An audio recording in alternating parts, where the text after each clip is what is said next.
하나님을 아는 기쁨, 하나님을 아는 지식을 위해 신앙서적을 읽어드립니다. 안녕하세요. 저는 김시현 집사입니다. 이조연 목사님의 사도행전 강해를 읽어드리고 있는데요.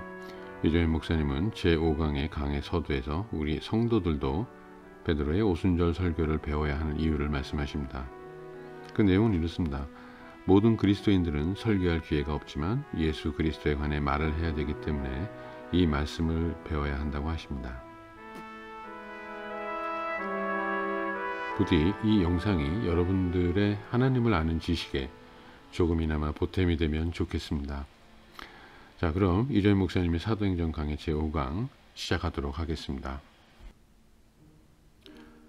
오순절에 각기 자기 방언으로 설교를 들을 수 있는 기적이 일어났다.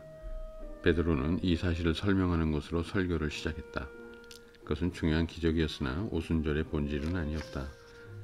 가장 중요한 것은 성령이 충만한 이들이 그리스도의 증인이 되었다는 것이다. 베드로의 오순절 설교는 설교의 모델이다. 초대교회의 첫 번째 설교요 가장 위대한 사도의 설교며 그 결과 큰 축복의 열매가 있었던 이 설교를 우리도 배워야 한다. 또한 모든 그리스도인들은 설교할 기회가 없지만 예수 그리스도에 관해 말을 해야 되기 때문에 이 말씀을 배워야 한다.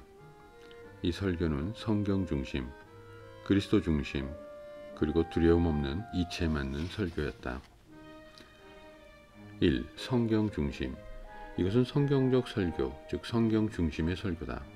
오순절에 베드로가 설교할 때 신약 성경은 없었다. 그러나 그는 구약 성경을 가졌을 뿐 아니라 그것을 알고 있었다. 베드로는 세 개의 텍스트를 뽑아 읽고 그것을 강해했다. 첫 번째, 요엘 2장 28절부터 32절. 요엘은 이스라엘에 임한 재앙의 때에 기록됐다. 메뚜기와 전염병이 온 땅을 황폐하게 했으나 그 재앙은 더 큰 재앙의 예표일 뿐이다. 요엘은 마지막 심판날이 임할 것이라는 것과 후일에 임할 축복에 관해서도 언급을 한다. 메뚜기가 먹어버린 것을 하나님이 회복해 주실 것과 하나님의 위로의 말씀이 요엘에 의해 선포된다. 베드로는 요엘의 말을 여기서 인용을 한 것이다. 그 후에 제가 내 영을 만민에게 부어주리니 너희의 자녀들이 장래일을 말할 것이며 너희 늙은이는 꿈을 꾸며 너희 젊은이는 이상을 볼 것이며 그때에 내가 또 영을 남종과 여종에게 부어줄 것이며 내가 이적을 하늘과 땅에 베풀리니 곧 피와 불과 연기 기둥이라. 여호와의 크고 두려운 날이 이르기 전에 해가 어두워지고 달이 핏빛같이 변하려니와 누구든지 주의 이름을 부르는 자는 구원을 받으리라. 베드로는 이 성경을 제일 먼저 인용했다. 이것은 성령을 베푸시는 가장 분명한 구약의 예언이기 때문이다. 놀라운 명료성과 긴급성을 가지고 그는 이것을 예루살렘에 있는 모든 사람에게 연결을 시켰다. 모든 사람의 방언으로 예수 그리스도의 복음을 분명하고 능력 있게 선포한다는 것이다. 이것이 선지자 요엘의 예언이다. 지금 일어나고 있는 성령 사건은 요엘이 이미 예언한 바와 같다는 것이다. 두 번째, 시편 16편 8절부터 11절. 베드로는 다윗의 예언을 근거로 모든 사람이 예수의 사역을 알고 있다고 말한다. 시편 16편 8절부터 11절은 초대교회 설교자들에게는 중요한 자료였다. 사도 바울도 이 구절을 인용한 바 있다. 다윗이 기록한 말씀이지만 시편 16편 16절에서는 자기 영혼을 음부에 버리지 아니하시며 주의 거룩한 자로 썩음을 당하지 않게 하실 것이라 하므로 몸이 무덤에서 썩지 않을 것을 예언하고 있다. 그러나 베드로는 다윗의 무덤이 오늘 우리 중에 있다고 함으로써 그 몸은 썩은 것임을 입증했다.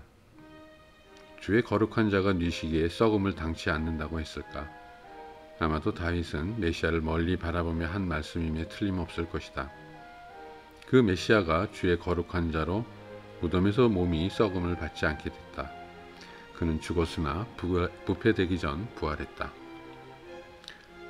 세 번째, 시편 110편 1절. 이 말씀 역시 초대교회 설교자들에게는 잘 알려진 텍스트였다. 이 말씀은 직접 간접으로 25회 이상 인용되었다. 히브리서에만 적어도 3번 인용하고 있다.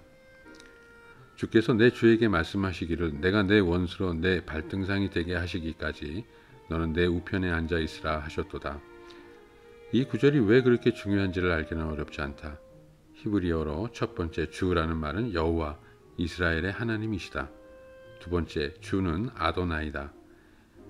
이는 말하는 이보다 훨씬 크신 분을 말한다. 여기서 하나님의 말씀을 하고 있는 다윗의 경우 하나님이 다윗보다 크신 어떤 분을 말씀하시면서 다윗의 주가 되시는 그분에게 말씀하신 것이다. 그분이 곧 메시아다. 예수님은 마태복음 22장 43절부터 44절에서 이 말씀을 인용하시면서 다윗이 그리스도를 주라 칭하였은즉 어찌 그의 자손이 되겠느냐고 바리새인들에게 반문하셨다. 메시아가 다윗의 후손으로 단순한 인간이라면 이 말은 적절하지 못한 예언이 될 것이다. 그러나 메시아는 단순한 인간만이 아니시다. 그는 신인이 되셨다. 아버지 하나님이 그를 하늘과 땅의 모든 피조물보다 높이시고 원수를 그 발 아래 둘 때까지 아버지 우편에 앉아 있으라 하셨다. 베드로가 본 대로 이 텍스트는 예수 그리스도만을 언급한 것이다. 이 설교가 강조한 것이 무엇인가? 설교자는 성경 인용을 많이 할 수 있어야 한다는 것이다. 심지어 왜 성경을 인용해야 되는지 이유를 모르는 설교자도 있다. 설교자가 사도라 해도 자기가 할 수 있는 어떤 말보다도 하나님의 영감으로 기록된 말씀을 사용하는 것이 더 중요하다. 그 기록된 말씀을 선포하고 강의할 때 하나님이 말씀하시고 그의 말씀으로 말미암아 하나님이 행하시는 것이다. 이 그리스도 중심. 설교는 그리스도 중심이다. 성경적 설교가 설교라면 성경은 예수 그리스도에 관한 것이요. 그러므로 성경적 설교는 그리스도 중심의 설교다. 오순절에 베드로는 성령의 임재로 구약 성경을 인용하여 설교를 했다. 이때 베드로는 예수 그리스도에 관한 것보다 성령을 가르쳤다. 이것은 이상할 것이 없다. 그리스도께서 승천하시기 직전 제자들에게 성령이 오시면 그가 자기를 증거할 것이라 하셨기 때문이다. 내가 아버지께로부터 너희에게 보낼 보혜사 곧 아버지께로부터 나오시는 진리의 성령이 오실 때에 그가 나를 증언하실 것이요. 그가 내 영광을 나타내리니 내 것을 가지고 너희에게 알리시겠습니다. 성령이 제자들에게 임하시고 베드로는 설교를 시작했다. 성령이 그의 설교를 인도하시고 베드로는 예수에 관해 설교했다. 어떤 이는 표적과 기사를 말한다. 표적과 기사를 볼 때 사람들은 치유나 방언을 말하나 사실은 성령이 역사하심을 보아야 한다. 개혁교회의 전통은 기적은 사도들의 죽음과 더불어 끝났다고 말한다. 그러므로 오늘날 우리는 더 이상 기적을 요구하지 않는다. 사실 성경에 나타난 기적은 일어나지도 않는다.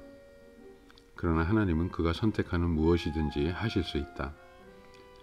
어떤 기적이 필요하면 하나님은 기적을 일으키신다. 그러나 그 같은 기적이 성령의 역사와 임재의 증거라고 하는 것은 다르다. 사탄도 기적이 보일 수 있다. 성경은 성령의 주 사역을 그리스도를 증거하는 데 있다고 가르치기 때문이다. 예수 그리스도를 주요 구원자로 고백할 때마다 성령은 어디서나 언제나 역사하시는 것이다. 기적을 찾지 말고 이 고백이 가장 큰 기적임을 믿으라. 이것이 영적 중생의 기적이다. 22절에서 베드로는 비로소 예수님에 관해 말하기를 시작한다. 3년간 동행하면서 그리스도로부터 배운 말씀을 할 만하지만 베드로는 어떤 교훈보다는 그의 인격을 말하고 있다. 예수님의 교훈은 아주 중요하다. 그래서 복음서에는 그리스도의 가르치심을 기록하고 있다. 그러나 베드로는 그의 가르치심이 바리새인과 서기관과 다른 것과 십자가에 못 박힌 사실을 알기 때문에 그의 교훈보다는 그의 행하신 바를 말씀한 것이다. 베드로는 십자가와 부활을 설교했다. 우리 교회에서 이와 같은 설교가 필요하다. 많은 교회들이 예수의 가르치신 말씀으로 배부르다. 그러나 우리는 하나님이 우리 죄를 대신 짊어지고 죽게 하신 예수를 설교해야 한다. 그리고 그를 믿게 해야 한다. 그를 믿는 사람은 죄에서 구원을 받고 성령으로 새 생명을 얻게 된다. 베드로는 그리스도의 사역을 주로 말씀했다. 1. 그리스도의 사역.